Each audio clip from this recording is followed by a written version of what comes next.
Hello. Today is a lovely Saturday and we just got our first snow here in Finland also. I spent my morning today installing new lights into my garage, as you can see.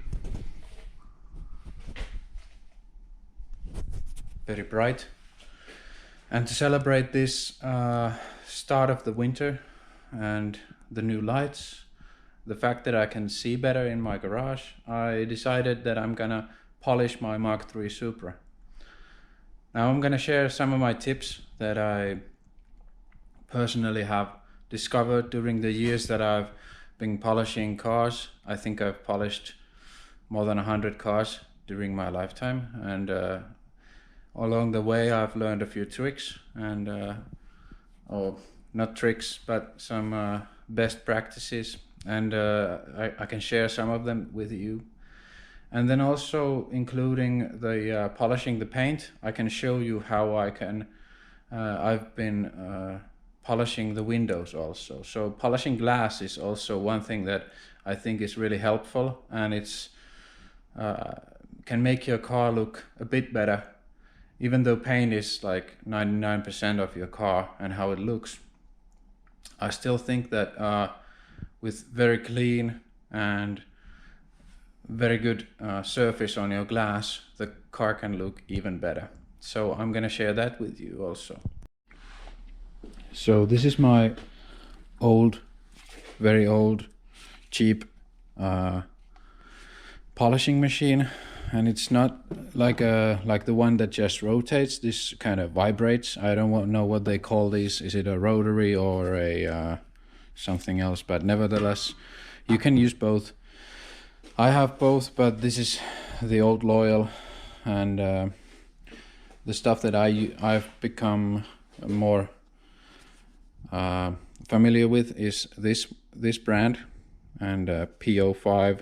This is pretty much the most harsh and most cutting polishing compound that they have. It contains aluminium oxide, which is very abrasive material. But since all of my cars that I have, like this one, has been painted, repainted in 2020 or 2021, I can't remember which, but it was in that time period anyway. And like that car also both have the same clear coat, and the clear coat that I use is very hard, so I can use this very abrasive stuff. Then for a bit milder, softer materials, I can use this. This is kind of a 3-in-1, the same brand stuff for polishing, and this contains some kind of wax in it, or so they say, but I've never seen any results of a waxing. Anyway, and sometimes I even use McGuire's. This is also like a medium abrasive. It's not cutting that much as the PO5. And with this stuff you don't get really holograms. It's all about your technique. It's not about the stuff that you use, it's your technique that requires how fast you're gonna get to the result that you're looking for. For the pad, I use this, it's the same brand as the other ones, and I use it, this is very soft. This is the same brand as this one. They make the pads also, and this is a good pad because it has these kind of slots in it, so when it moves it kind of breathes also. Then for the windows, I use this stuff. This is a glass polishing compound, and the pad is this one that I keep in this kind of plastic bag. It's a really thin and hard pad that you're going to use for the windows, and the window cleaning, the glass cleaning, the polishing is very special. I've broken a car windshield while I was polishing it, and it's never fun to break your windshield, especially when it wasn't my car. It was a Porsche 911, and yeah, I broke the windshield from that with polishing. But anyway, moving on with the paint. The result that you're looking for when polishing a car is not like the most shining thing or object ever. It's just that you need to be even on the whole car. So it needs to look like all the panels do have the same gloss level. It doesn't have to be the most shining object in the world. It just needs to be even. So it needs to be the same kind of gloss around the car. So that's what you're aiming for, and that's what you're gonna get if you work consistently. Now, when it comes to using the polishing compound and the pad, some people say that it has to be like super clean. Everything has to be like you're in a laboratory or something, but and the car also needs to be like in its finest condition. But just a regular wash is just fine. Just wash, and that's fine. I mean, there's no special, nothing special about these operations. And how to use this stuff, some people say that you should like prep this pad so that you would have even this stuff everywhere even on the pad before you even start working on the paint. It may be with some very soft clear coat that you need to be like this, very sensitive and very careful. But with these clear coats that I use, these are very tough, these are very heavy, and very hard. I've never failed with my polishing and with my method. So basically, when you start working on the clear coat, when you start the polishing, you will notice it if you don't have enough of the compound. That's something that I just want to give out. So what I usually do is I just put like this. That's it. no more. That's even a bit, maybe too much. And then the next phase, everybody always starts with the bonnet. The hood is always the easiest part to polish on video, and they always say do it in sections and so on. But yeah, that's the easiest way to describe how you polish the bonnet, but unless your car is like a perfect cube, then you don't get very much this even even surfaces. But yeah, just that's it, and start working. So what I do is I usually take my polishing machine.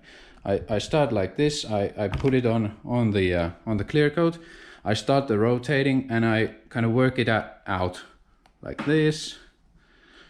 And then once you kind of get the idea how much your polishing compound is gonna last, you notice it from how it spreads on the surface. You kind of realize that, okay, this is the area that I'm gonna be working at right now. So that's what I'm gonna show you next.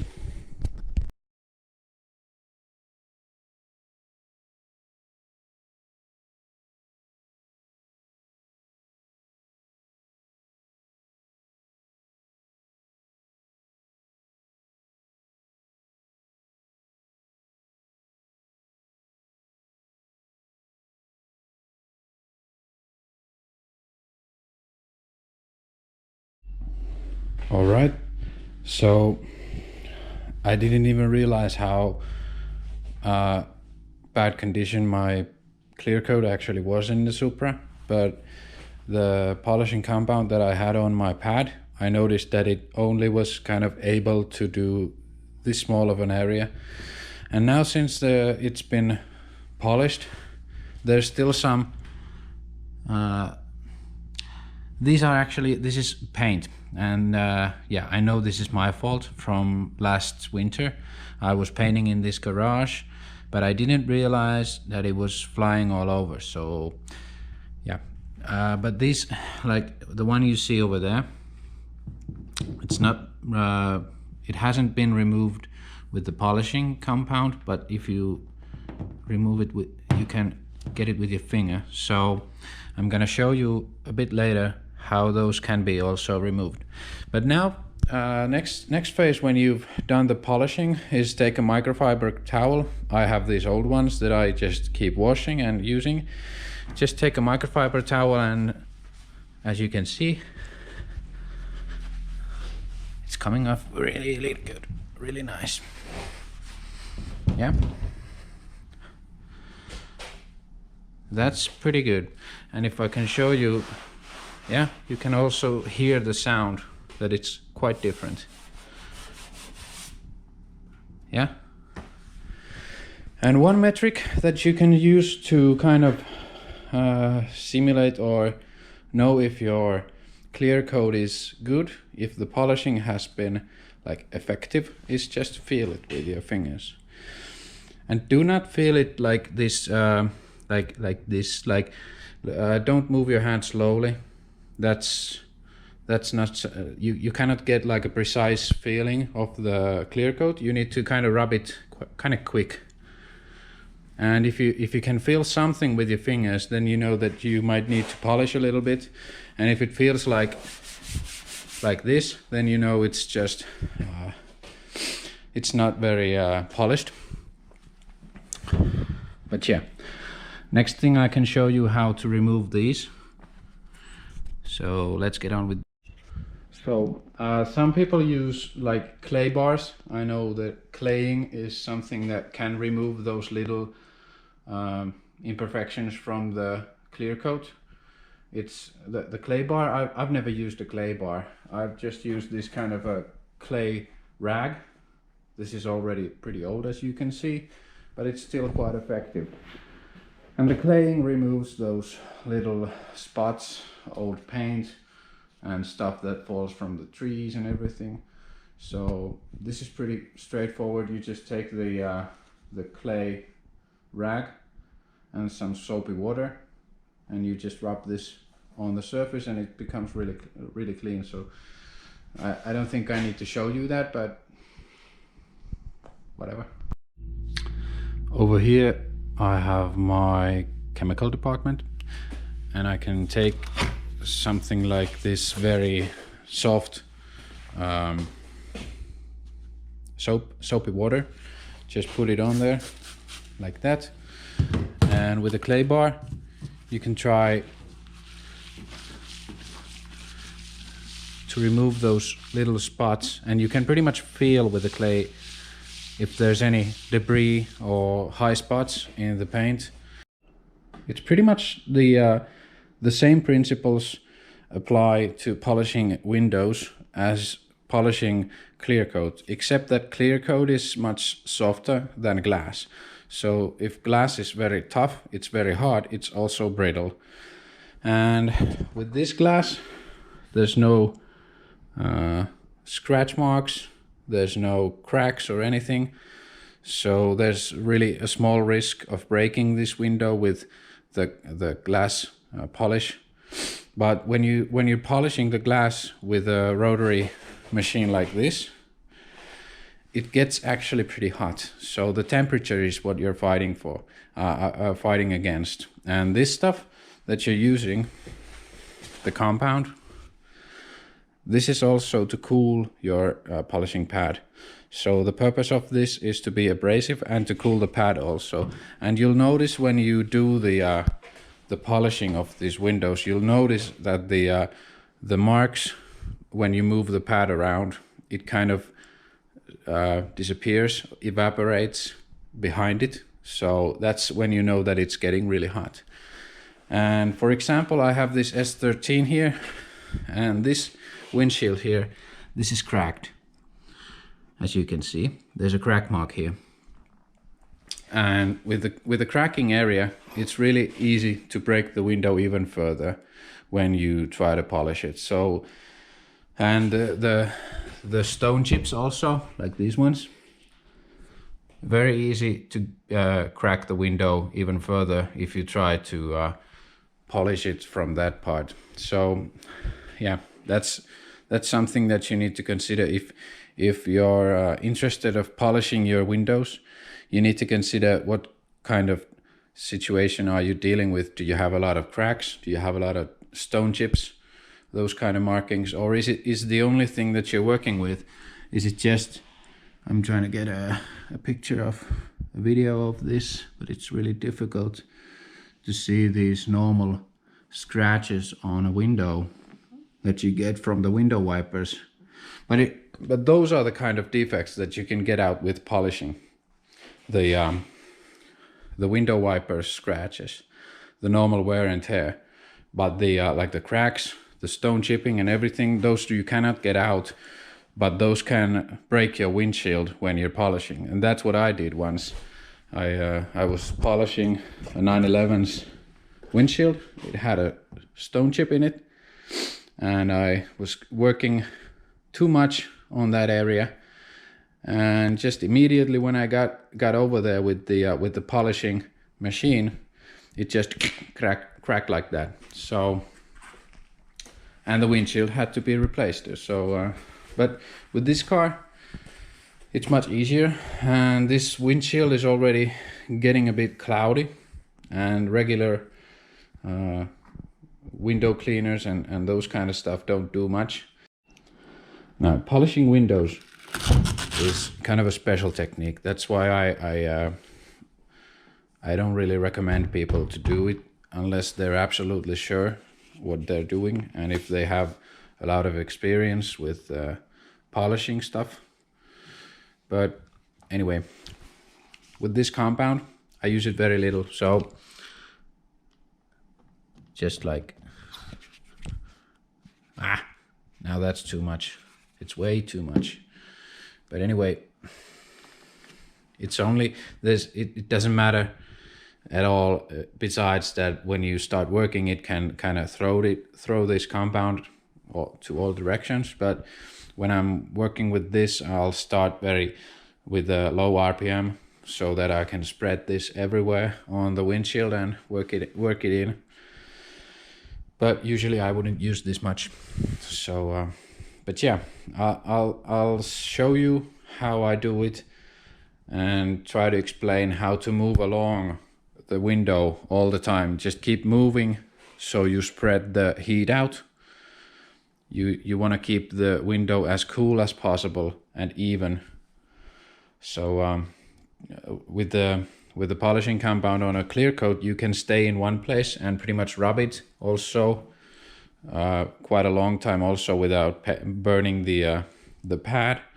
But with this stuff, you cannot stay in one place for very long periods of time. You need to move along. So I have some old windows over there from an S13 that I could show you how it breaks so easily, but I really don't feel like breaking any glasses in my garage because of the afterwards cleaning. I'll trust that you just believe me when I say so, that it's really fragile and it breaks quite easily.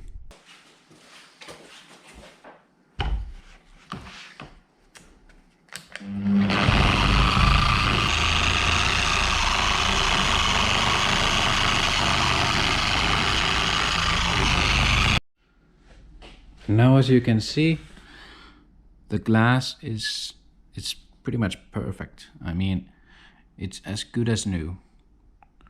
There's no scratch marks from the windshield wipers moving on with the windshield or anything. So this glass polish compound is really harsh stuff. It's really abrasive. So that's, I don't know what's in it, but it's really abrasive. And with the hard pad, it's really like thin. With the thin and hard pad, it's really tough for the glass. But polishing glass is, I'd say it's pretty special, but it's not impossible. And now you get these corner areas here. You cannot move along with the polishing machine to each millimeter on the sides. So for these corner areas, I use a blade, and I can show you. It's a special blade made especially for glasses. So, and it looks like this. If you get like, say, compound or some other residues on the sides of the windows, on the corner areas here, I'll just move along with the window scraper like this, and this removes all the debris from the windows. And you don't need to polish this area here. No one's gonna know. So if you need to, you can use this kind of a blade for your window, and this removes all what's left in it. So those are my tips for polishing a window. And you can polish any window from your car, and you can polish your headlights with it also if they're glass, or you can polish them even if they're plastic, acrylic, with the same method. You don't need to sand them. I know the YouTube is full of videos where people sand with like many kinds of different grits the headlights, and then as a final phase they polish it. But that's not necessary. Actually, you only need one if you're good enough. So yeah. So one thing that I want to show you about polishing is when to know is your polishing pad too dry or too warm. Is the question how to recognize this is by visually you can see it when the polishing compound moves differently on the surface of your clear coat. So in this case, you can see that the polishing compound makes this very even pattern. Those are just from my fingers when I was feeling the paint. But I can show you with one hand.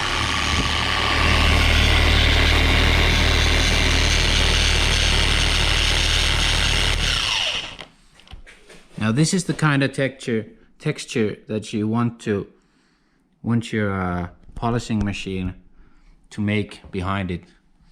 And if it gets when it starts to look like a leopard leopard kind of texture, you know, it has having these little spots all along the way, then it's too dry. And I'm gonna make my polishing compound go too hot once to show you how it looks like when it gets too warm.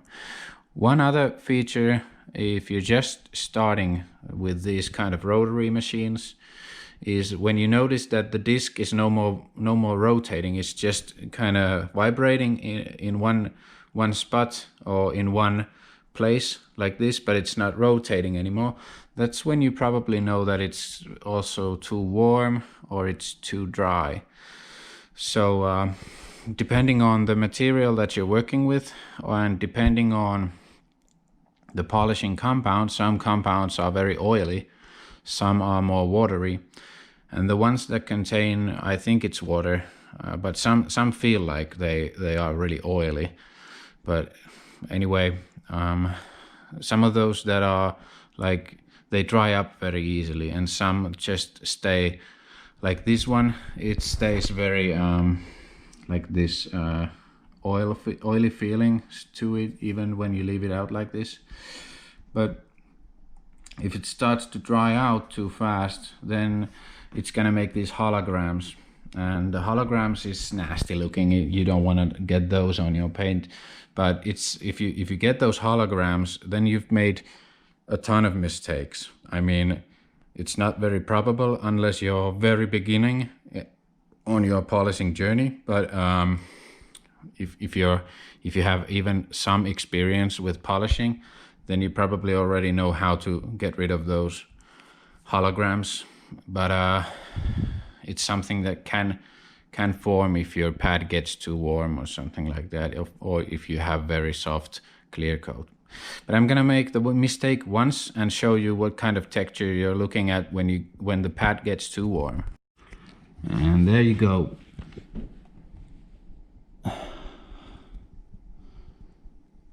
You see all these spots?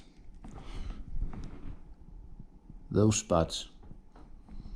That's when you know your pad was too warm. It's kind of sticking too much to the paint. It's not sliding over it anymore. But yeah, that's nothing to be worried about. Just add some more compound and take care of it. Now, the best way to tell if your polishing has been a success or has failed in some way is to take the car outside to the sun, and the sunlight will show you. You can see all the failed parts in the sunlight if there is any. But if the car looks good in the sunlight, then congratulations, you've now polished your car. But if you're like me and you pretty much get no sunlight, or you don't want to take the car out, then another solution is to get a light like this. And this is some kind of a inspection light, and it demonstrates different kinds of situations. It has these many kind of different lights, like this one. I'm not entirely sure if this is a UV light, possibly a UV. And then there's this one. This is just a clear light, like a... Now that's not a hologram, it's just some compound left over. But then this light also, it simulates sunlight. So I'm gonna face it that way so you can see it just a little bit. But this is sunlight. This is even brighter sunlight. And this is kind of a evening sunlight, the thing that you call a blue moment. And we don't want to inspect with this one, but with this one. And like say on this surface,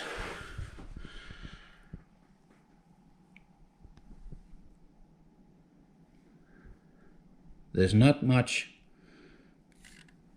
imperfections anymore. Scratches, there's none.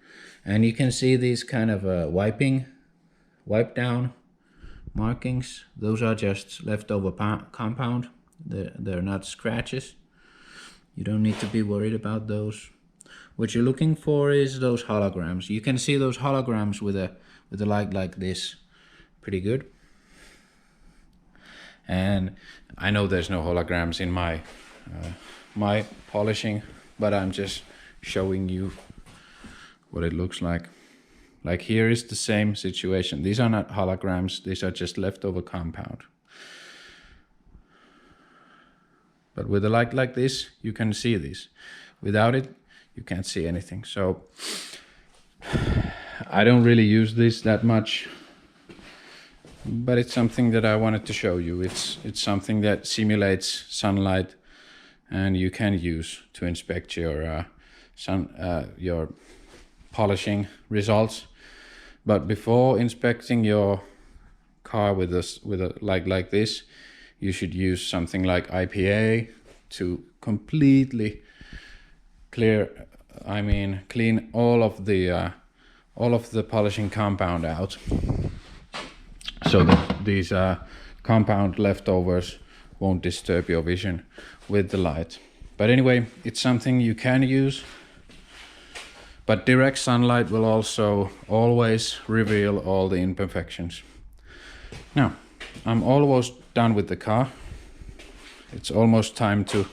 I only have this front panel here, some of the fender, and 3/4 of the bonnet left over for polishing. But anyway, this starts to look like a paint to me. It starts to look like a car. Pretty clear. That's what you want. And the next phase after the polishing is always cleaning the surface very well from all the greases and everything. And after that we can get to the ceramic coating. I'm gonna show you that also. All right, the car is polished. At some point of polishing, you just gotta stop. You could polish the entire thing 100 times and still find somewhere that you feel like, oh, that's not entirely perfect. But like painting a Mona Lisa, at some point you just gotta stop and know that's as good as it's gonna get. And anything from beyond here is just gonna make it worse somehow. So every time you polish a car, it takes a bit of the clear coat, and I don't want to do it too often. I just want the car to look consistent all around. So after polishing and wiping away all the excess compound from your car, I use this kind of stuff. It says panel spray refinish, and it comes in a bigger bottle and also in the world's smallest bottle. And I'm gonna use this world's smallest bottle and spray it on the car and wipe it down. This gets rid of all the greases, silicones, anything, that kind of stuff from the clear coat, and makes it ready for the ceramic coating. So this is the next phase. I'm gonna use this panel spray very lightly, but anyway, with a clean microfiber towel, I'm gonna clean all the surfaces. And I could show you guys, the viewers, the trunk. So this is the easiest space to work with. It's not something that I have to reach really much. This is a small, nice space just on the waist height. So I'm gonna show you this area. Just a panel spray it down and then cover it with a ceramic coating. So, and that's all there is to it. So next, panel spray.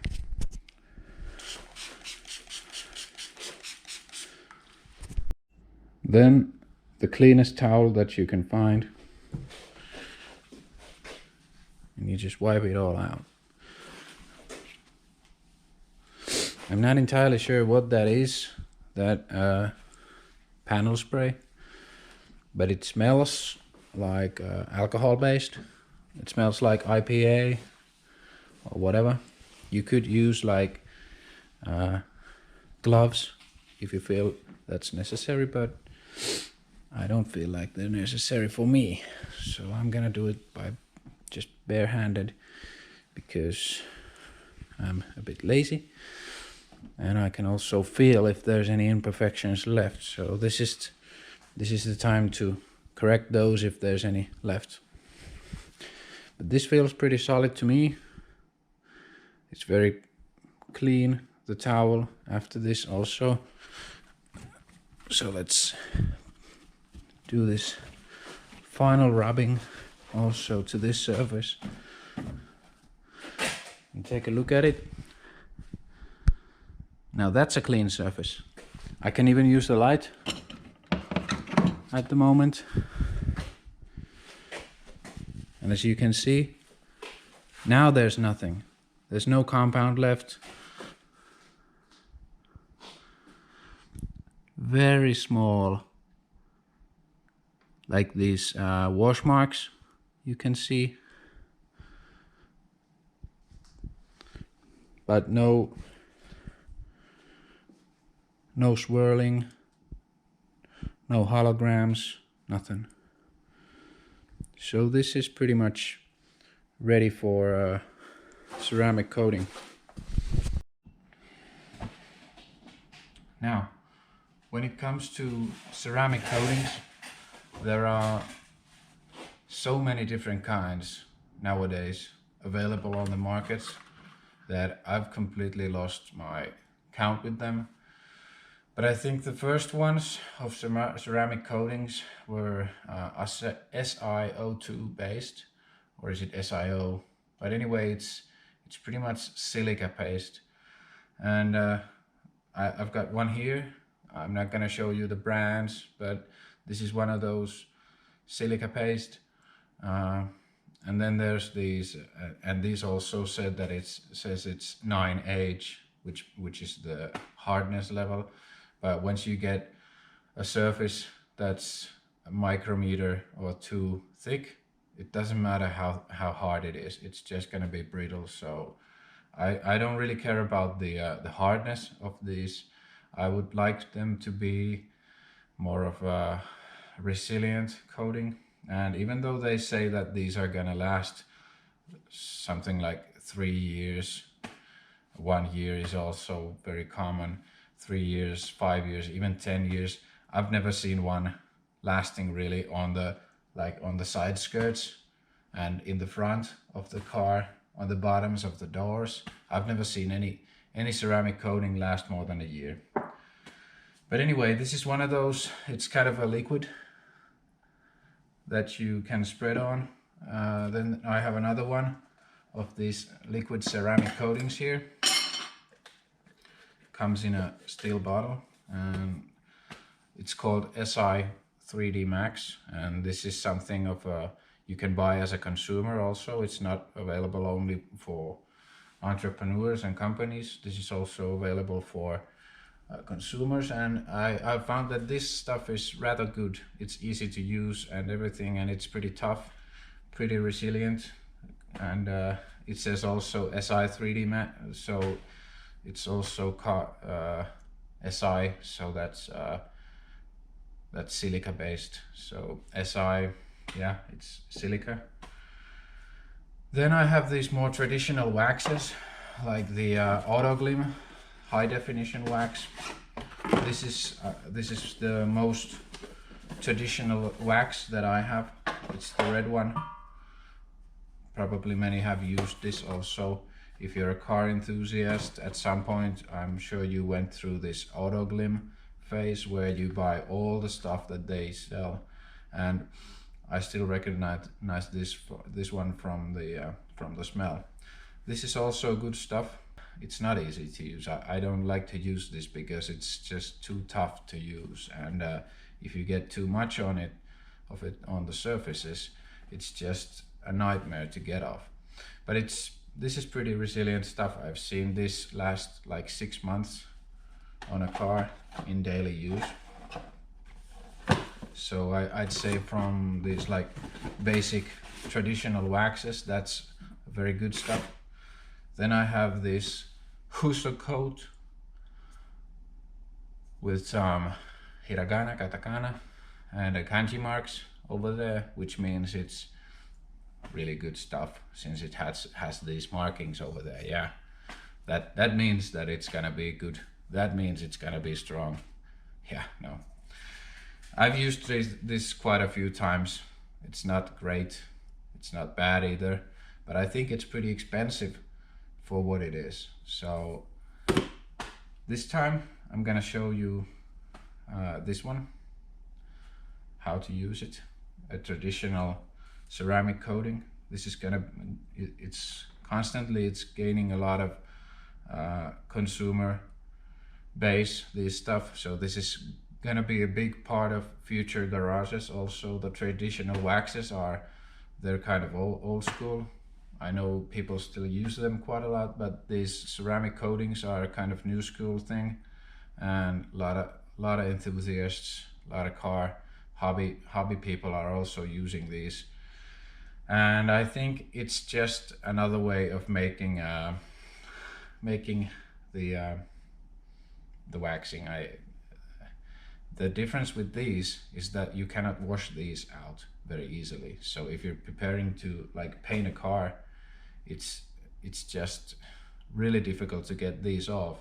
And that's why I really don't prefer these actually. But since I'm not going to paint this car in many years now, I know I'm not going to paint this car, I can use these ceramic coatings. But if you're using these and you have even the slightest chance of painting your car in the near future, you're gonna have a bad time, because like I said, you cannot wash these out. Sometimes even when you grind these out, they're not totally out, and it disrupts your whole painting process, but you make the choice. So that's why the more traditional waxes are good. You can just wash these off and they're not gonna interrupt your painting process. But today I'm gonna use this stuff, and let's move along with it now. So every time you buy these, you get these little sponges. You take this stuff and you pour it on this little sponge, and some detailers and people who are a bit nervous type, they say that 10 drops max or 15 drops max, but I've been just kind of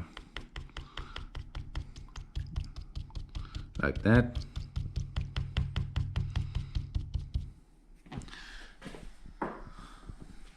Then you take the spongy thing and you just kind of spread it. It's a really thin liquid that you're spreading on to this clear coat.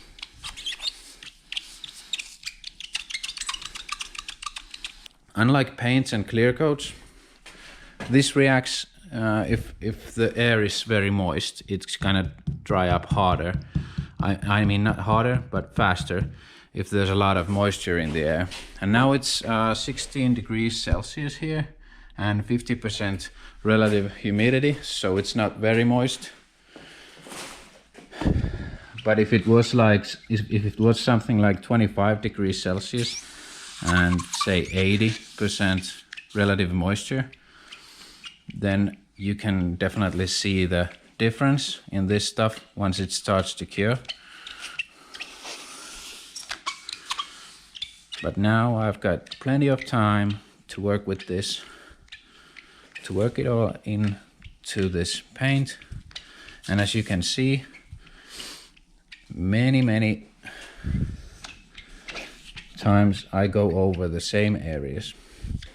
You can see that the ceramic coating starts to flash at some point. There's no rush to wipe it off. Now I can take this a clean rag and start wiping it off. See how it reacts. It's not fully cured yet because I can still see it spreading quite a while. Let's see. Now it starts to be a bit more cured.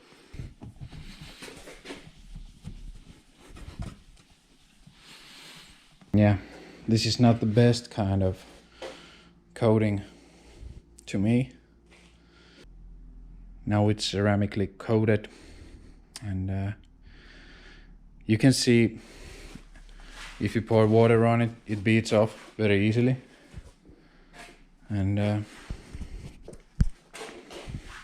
that's also a bit easier to keep clean if you keep the car inside like I do. But yeah, that's about it. So thank you folks for watching this video. It's just something that I put together. Polishing a car, wet sanding, polishing, cleaning the windows, polishing the windows, and then coating the car with a wax or a ceramic coating is just a nice Saturday for a car enthusiast. I mean, it's nothing special. It's just something nice and relaxing to do. Now it's pretty late already. This polishing a whole car takes pretty much the whole day if you're a hobbyist like me. If you're a professional, then I hope it doesn't take the whole day for you, but yeah. Thank you for watching and have a good one.